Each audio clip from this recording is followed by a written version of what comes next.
Yeah, so we talked about this story a lot yesterday. We spent like 2 hours on this story. But as you guys know, after Matt Taibbi epically humiliated himself on the Mehdi Hassan show by refusing to criticize Elon Musk, who's actively helping right-wing government in India censor its critics on behalf of Modi, after that, Matt Taibbi, who still claims to care so much about free speech, but can't seem to offer up a single word of criticism for a man who is literally aiding and abetting the goals of censorship on a global scale. No words for him, no criticisms for him. So again, Matt Taibbi went on Mehdi Hassan's show, embarrassed himself in a number of ways, but specifically by refusing to criticize Elon Musk. Then just a couple hours after that, Elon Musk turns around, throws him right in the garbage, says, you're not even allowed to post your work on Twitter anymore. You're not even allowed to post your Substack links to my platform anymore. To which Matt Taibbi replied in a pretty pathetic way, saying, well, I guess then I'm going to leave Twitter. But he still didn't even call out Elon Musk. He still didn't call out the censorious direction that Elon Musk was taking to Twitter. He just kind of pathetically retreated with his tail tucked between his legs, without even really calling out Elon, like I said. But anyway, I thought Breaking Points offered some pretty good coverage of this situation. Although, like I said, there is something Saagar says about halfway through here that I did take a strong issue with and totally disagree with. But I'm excited to get your reaction. Like I said, Zach. All right, so big imbroglio, is that how you say that? Yes. Between Substack and Twitter. A lot going on here. So users on Twitter started noticing that you could no longer share Substack links. It was treating everything with regard to Substack very strangely, in a way harkening back to the early Elon Twitter days when they wouldn't let you share any like Mastodon links and other links out of the platform, which resulted in a huge backlash, and they ended up reversing the policy. Okay, so Substack getting similar treatment here. And not incidentally, right after they launched a sort of Twitter competitor of their own within the Substack platform, which is called Notes. So let me go ahead and put this up on the screen. This is some of what users were noticing. So first of all, if you would search for the word Substack, Twitter would return things for the search newsletter. So there's like a hard-coded search manipulation that was going on here to try to disappear any actual Substack results that people might be searching for. You also have unsafe link warnings for any Substack links. Ahem newsletter is what Zainab Tafeki says here. Drowning in free speech is her characterization. And then you also had search results for Matt Taibbi Twitter files, also not returning any results whatsoever. And I'll show you that more of that in a moment. So clearly, Twitter deciding they were going to try to nuke this new nascent competitor to them being crafted over at Substack called Notes. So this has huge implications for everybody who is a writer over at Substack. I mean, Twitter is one of the primary ways that Substack authors promote their work and grow their following so that they can do the independent journalism that they're doing over on Substack. And there's also a great irony here because when Elon purchased Twitter, he claimed that this was all about, his commitment to free speech.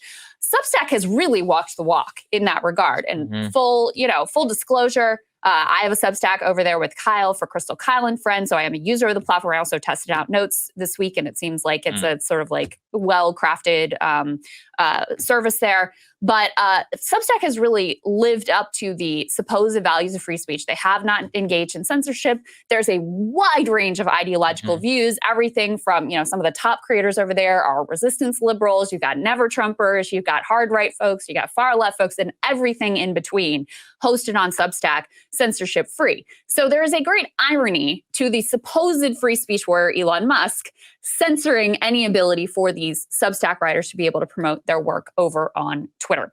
So one of the people who obviously is impacted by this is journalist Matt Taibbi.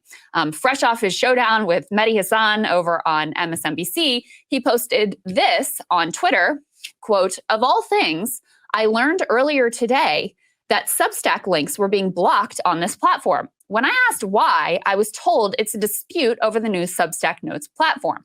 Since sharing links to my articles is a primary reason I come to this platform, I was alarmed and asked what was going on.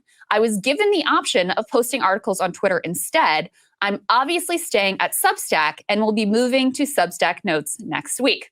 Okay, so Taibbi. For anybody who hasn't been following our intense commentary on this, we've said a lot about how this was fucking obviously going to happen as soon as he demanded that Matt Taibbi was going to start posting all of his articles to Twitter. Once they decided that they were going to get rid of the fucking character or extend the character limit for people with Twitter Blue, it was obvious from then that they were going to try and eliminate the prevalence of external links being used on Twitter, which was going to destroy the way that most modern, journalists make their living, especially independent journalists, but all journalists use Twitter, right? But particularly independent journalists have to promote their work on social media. This was an absolutely anti-worker move, anti-journalist move from Elon Musk, and that's why it's absolutely mind-boggling that Matt Taibbi still pretends to double down and act like he was doing like free speech work. It was like, no, dude, you got played so bad. You were literally the guy that sold out the entire team to get one scoop, and then you all got flushed down the river. Like, you are that guy in this narrative, which is why it's hard to feel bad for him. Says, I found out I can't share Substack links on Twitter. I'm going to transition over to using Substack and Notes more and Twitter less.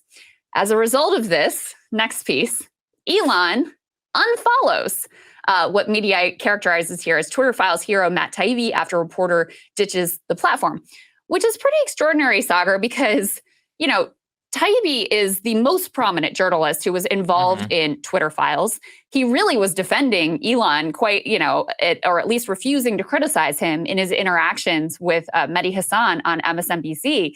And then hours later, is being snubbed by Elon and effectively forced off the platform because they're blocking any sharing of Substack links. Yeah, pretty crazy. A critical cucking. I mean, they vindicates, what Taibbi and Barry Weiss and all of them had said. It's like, look, we're not doing press for the guy. They're like, we did the reporting. Taibbi was like, he didn't want to criticize him in that Mehdi Hassan interview, but he also was willing to say, screw you. I'm not going to stay here if you're going to go after the company that's backed me from the very beginning. So I think he showed his independence, at the very least. I do think it's totally crazy that the Substack was... So yeah, I happen to totally disagree with Saagar there. I don't think this showed any backbone whatsoever. Matt Taibbi sat there day after day after day while he watched Elon Musk censor other people and kept his mouth completely shut about it, stayed totally silent and refused to criticize even when asked point blank, and now only is saying or doing anything because it's affecting him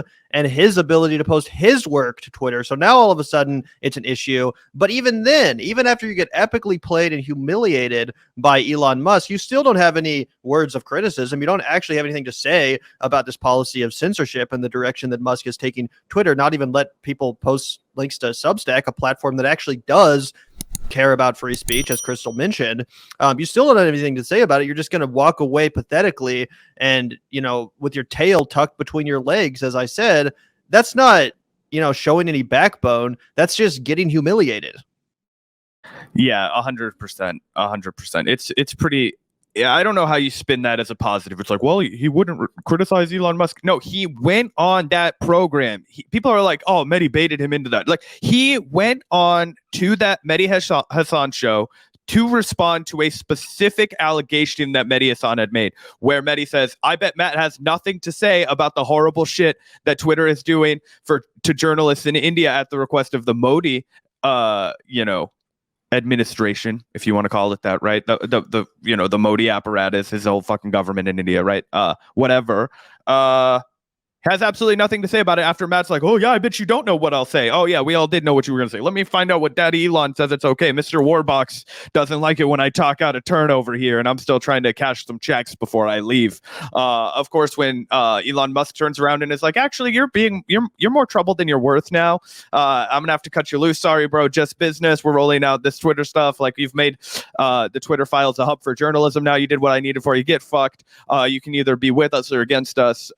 You either have to nuke your massive amounts of subscriber base that you have over at Substack and come over and just roll the dice with Daddy Elon, or you can, move on and, just completely quit Twitter, which is just like, it was an absolute rolling. It was, he just used him up and threw him away. That's what happened. So, I how you could describe that as anything but pathetically embarrassing is beyond me. Yep. And unfortunately, With all due respect to Saagar, what he says here is just not true. Let's go back and play his words one more time. Interactions with Mehdi Hassan on MSNBC, and then hours later is being snubbed by Elon and effectively like forced off the platform because they're blocking any sharing of Substack links. Yeah, Pretty crazy. What does it vindicate? I mean, it vindicates, what Taibbi and Barry Weiss and all of them had said. It's like, there's like, look, we're not doing. And first of all, Barry Weiss, you can't put her in the same sentence as Matt Taibbi because she called out Elon Musk from the beginning. As soon as Elon Musk started banning accounts he didn't like and censoring the Elon Jet Tracker, Barry Weiss did come out and say, hey, while I stand by my reporting of the Twitter files, unfortunately, it looks like the new regime at Twitter, led by Elon Musk, is taking the company in the exact same censorious direction as the last regime did. She got unfollowed by Elon Musk. She was not allowed to continue reporting on the Twitter files information. And Matt Taibbi sat there while that all happened and was completely silent. He did not defend his colleague Barry Weiss after Elon Musk called her a virtue signaler. He didn't say anything about whether or not she was right to say that Elon Musk was taking the company in a censorious direction. He just sat there like a good little dog with his mouth shut because he was afraid of losing access to the Twitter files himself. So it doesn't vindicate what Matt Taibbi and Barry Weiss were saying. Matt Taibbi was never taking that stand at all. Barry Weiss was the only one that was principled enough to take that stand. And again, that's absolutely insane to say, given the fact that Barry Weiss is someone who I have basically no respect for. Yeah, and I think we all have to appreciate what really brought him out and to do this is I can only imagine how much money Matt Taibbi is raking in from Substack. It has to be a really, really good living. So, of course, he's not going to walk away up for that just for the scoop from Elon, right? Like, this is his entire bread and butter. This is how he pays his mortgage. He's got kids, whatever. He's not going to walk away from that. Right, just for a good scoop. The problem is he was trying to have his cake and eat it too, and now that's no longer an option.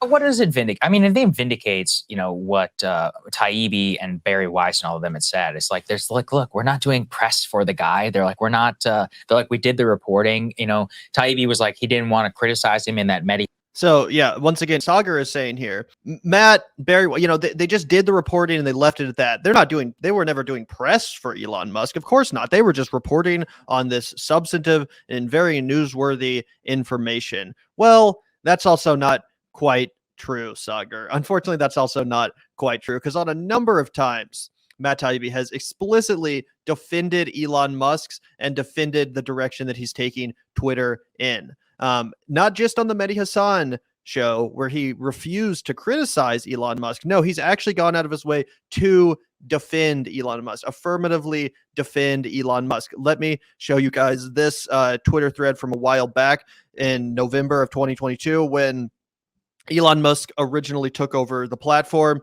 Max Alvarez, who's a great journalist and who works over at the Real News Network, he posted this trying to sound the alarms about the direction that Elon Musk was taking the company in and how that can negatively affect journalists and the work they do and how they use Twitter in order to advance that job or that work.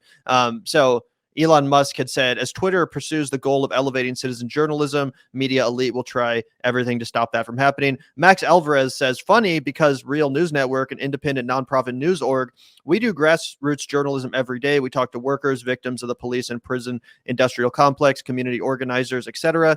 And Musk blowing up Twitter is going to royally fuck with the ability to do our jobs. Elon Musk responded and said, how? With a question mark, very condescending. And Adam Johnson responded to that saying, what? Twitter is a major, sometimes primary platform for independent media to get traffic and financial support. Is this something you're not aware of? To which Matt Taibbi said, I'm one of those independent outlets. What is Musk doing that prevents independent media from doing our jobs? So again, it's not just that he's refused to criticize Elon Musk in the past. No, he's straight up defended him. He has done press for Elon Musk, and he has done press for the new Twitter under Elon Musk's direction, which is why it's pretty funny and pretty accurate for Mehdi Hassan to point out that totally aged like fucking milk in the sun, given the recent developments and how Elon Musk is now quite literally banning Matt Taibbi from posting his own work, his own Substack links on the platform itself.